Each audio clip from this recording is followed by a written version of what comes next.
how did the idea to portray Sentry and Bob as bipolar disorder, and how did it evolve throughout the process?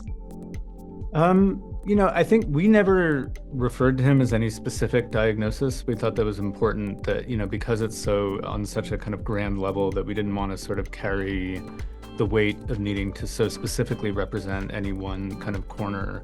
But there is a friend of mine that I based a lot of my kind of perception of the character on, who definitely has that sort of duality of there will be these moments of like great kind of excitement and almost hubris of going for the moon, and in that there is real power. Like they could make things happen that none of the rest of us believed could happen, but then when we would get there, or we would get close to whatever that goal was, this other side would come underneath, this more self-destructive side, this lower side, the sense of despair that would then be incapacitating. And at some point, I think when we were young, we thought it's just sort of a problem to be dealt with. And I think the more we got older and we could see that these two things were linked, you know what I mean? That it was the sort of pursuit of these highs that would bring this kind of darker side underneath, and that really the journey was about learning how to be okay, in the middle and okay with yourself,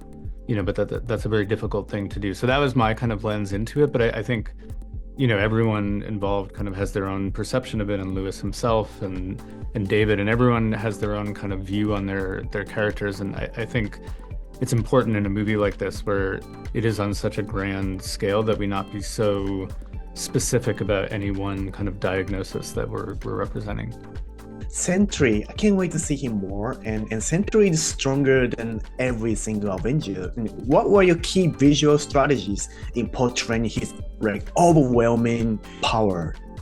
Yeah, I think that, we're making a very contained movie, and so in our movie, it only really matters like what Sentry's powers are relative to our heroes, and of course, he dwarfs their powers, but it's almost the first time that he's using them. So even though there are powers that might go to an even greater level that you would have to use much more CG to dramatize, it felt like for an introductory sequence of him coming to understand even what he could do, we could keep it at a scale that still felt like our movie, even if it takes one more step into a traditional comic book action sequence.